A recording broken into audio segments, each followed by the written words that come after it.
Go on then, what do you think about his reasons for doing that and what it says about their future? I don't know about their long-term future, but what it's really clear is he's mentioned engaging with teammates, he's mentioned standards, so he's given us clues, emphatic clues as to what's happened in the last few days, that they've been, moping and not doing their bit around the training ground, engaging with their teammates properly, standards in training.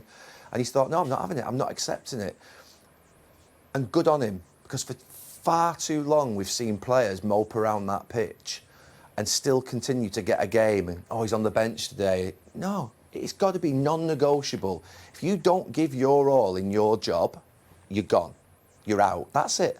That's not just actually as a football player, that's a plumber, electrician, anybody in life. You don't give your very best and you don't look like you're enthused every single day. And we've said for years, we've been sat in this studio for years as Manchester United ex-players saying, just give your absolute all, and the players not running back. We've seen Rashford and Garnacho for years stand up on that left and right wing, not chase back when fullbacks have gone past them, and keep their place in the team. No more. You must feel sorry for them, though, a little bit. Maybe for Rashford, homegrown player. I want Marcus Rashford and Garnacho to come back stronger, take the message that they've been given this morning by going training at the training ground on a Sunday when no one else is there. I want them to take this in the right spirit and become the very best players for Manchester United. But what's really clear, I don't care who you are, whether you're Andrei Kanchelskis, Ryan Giggs, David Beckham, Nani, whoever you are as a wide player at Manchester United, you've got to run that way as fast as you can, you've got to run back that way as fast as you can. And then the rest of it, to be fair, they've got the talent and they've got the ability. But if they don't do that, there's no place for you in the club, there's no place for you in the team. But do you think Rashford's a little...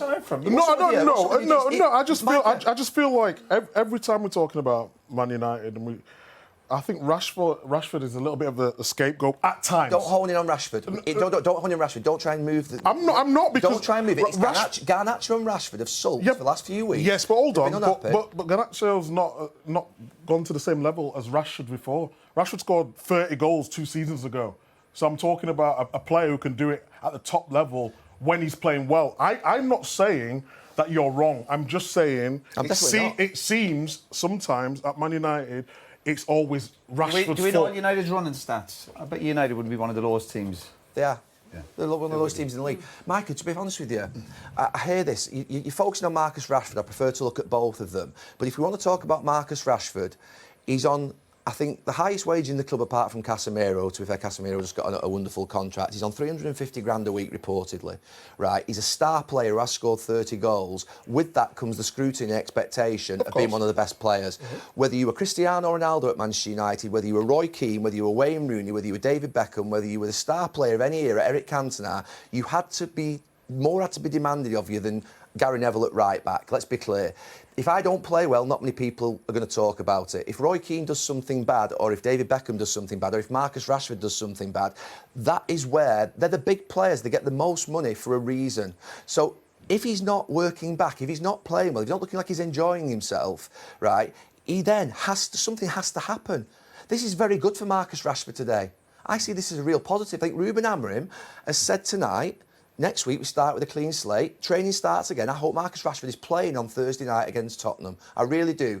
And I hope he goes and scores 2 or 3 goals and he fights for every single pass and every single ball. But he's not been doing that. Yeah, I'm not saying he's... I'm just giving an alternate view. What's the alternate view? The alternate view is from sometimes outside of Man United, whenever there's problems, Rashford gets the blame. Right, Micah. That's my... I'm not saying with the new manager. Micah. Obviously, he's got his reasons why he's left him out, him and Garnacho. I'm just talking historically with Man United, Rashford seems to get the blame. Micah, Harry Maguire has been butchered at this football club for 3, 4, 5 years. David De Gea was hammered a few years ago, for mistakes. They're not the only ones to have had a difficult time. Di Maria was chased and hounded out of the club after about 8 months.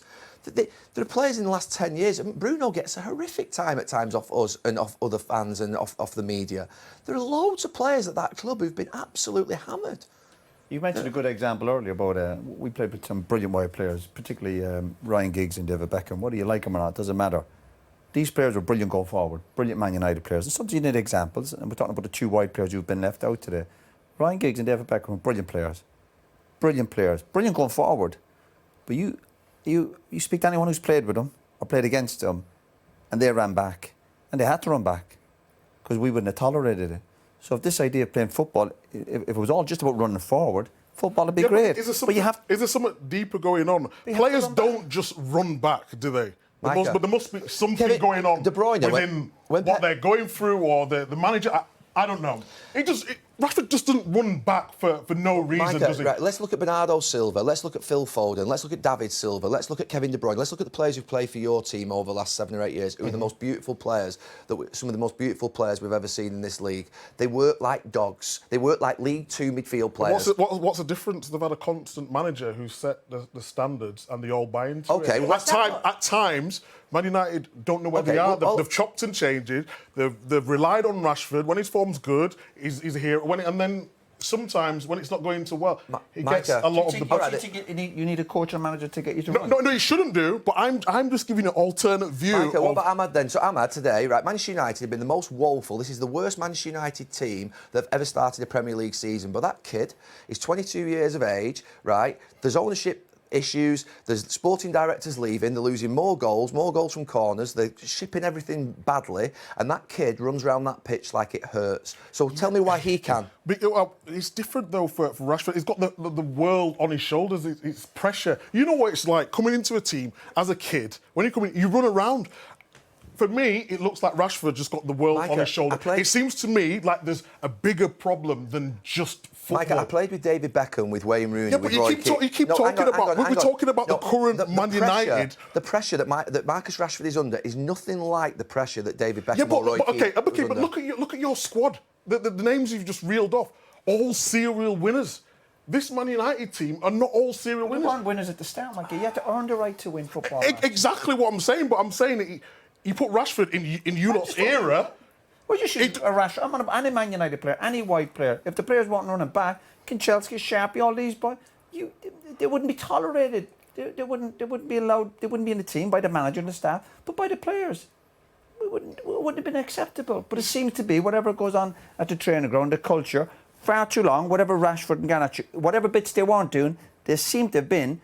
That's okay. We'll tolerate it. This new manager I'm agreeing with it. I understand. The managers come in. Let's transfer. Not seeing what he's liked and made a decision. Okay, I think that's fine. But I'm just saying historically. Let's transfer it away from what we think. Okay. Why has Ruben Amorim, a 39-year-old young coach from Sporting Lisbon, come in, worked with 2 players who are extremely talented for 2 weeks, and thought, I don't even want you in my matchday squad? Tell me why has he done that? Because when he was at Sporting and his way of playing with a new system, they want their front three to work as hard as possible. Rashford, unfortunately, we don't know if he's a number 9, if he's going to play a 10, is he going to play a wing back? And I'm not defending Rashford. I'm just saying that the reason the manager even said it was tactically a couple of things that he didn't like, maybe attitude. We don't know that. I'm not going to say. Micah, we know what Ruben Amorim said. He said he looked at them in training. He said he didn't think they trained as well as the players who were in the squad, not just the 11.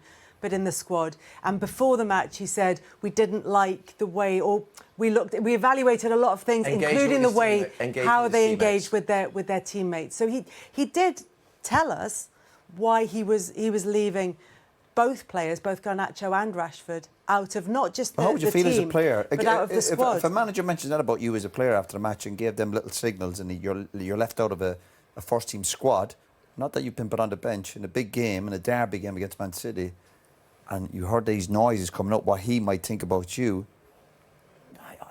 you'd be ashamed of your life. It's not great. He might come along and say, tactically, I'm leaving you, or you might be carrying a knock, but they come up with these noises and saying they were training too small, whatever the training ground, that's fine. Obviously, they have to keep on top of their fitness, but to get these messages to people who are listening, and he knows what he's doing, this manager. He's smart. He's a smart cookie. And he has got a bit of power now because they've won the game, and he can get these messages out to the players going, I'm the new manager, and I'll make these decisions. But for them players sitting at home, by the way, they must be sitting there going, oh, my good God, I'm embarrassed if that's what he's saying about me, about my attitude and the way I engage with my teammates. So do you think he's done the right thing by leaving them out the squad and by talking about it in the way that he has? Of course, he's had to make big decisions. That's what he's done. He's in the door 3 or 4 weeks, and he's not. Again, his eyes don't lie to him. He's looked at the players. Results haven't been great, and obviously these 2 players aren't on their own in terms of their performances. But if he's on about attitude, the way they train, then you do say to him, and I suppose the time to do it is in a big game, because you go, listen, it will grab a few headlines like it did before the game. He knew what he was doing. He gets to win. But hopefully also the other side of man management is going, But you're also, lads, you've made a mistake. You've got to liven up. I will have you back in the squad, but I need a reaction from you. That's what sport is about. Will you get a reaction from these two players? We'll wait and see over the next week or two. Kelly, how do you change a culture? We talk about culture in a football club. Who are the two best players at Manchester United in terms of attacking players? Marcus Rashford and Garnacho. They're the two players, without a shadow of a doubt, that you would look at and say Manchester United's best two attacking players. Best of the bad bunch, Gary. Best of the bad bunch. They're the very best that Manchester United have at this moment in time. Marcus has scored 30 goals. Garnacho's come onto the scene and ripped it up for a couple of years and looks like a real potential star. If those two players, as the stars, are setting a bad standard and not engaging with their teammates correctly, you either have to do one of two things. You try and shirk it as a manager, which many would have done. You try and put them on the bench and say, OK, I'm just leaving them out and I'm resting them and they can play in bigger way. Or you can make a real statement and say, I'm sorry, I'm not accepting it or tolerating it, no matter who it is, even if it's the most talented players on the most money. And that's what he's done today. Now, Manchester United didn't play well today, let's be really clear. But the bold decision that the manager has made, and the kid who, to be fair, has played the game like it should be played, have got their rewards for being bold. And that's why I am happy tonight. Because we cannot keep year after year watching Manchester United being dross. They've lost 15 games away now on the bounce in away games against big teams. They lose goals from corners. They don't come back from behind. There is a mentality and cultural problem in the team and in the dressing room. But tonight may just help them. They'll feel empowered and stronger tonight than they've ever felt probably in the last few years because of big decisions have been made. Yeah, but it's sad that it's took the manager to make that decision for him to be a new manager in the door. That should be taken care of. That should be put to bed when players who aren't training properly and showing a bad attitude aren't running back. The dressing room should get a grip of that.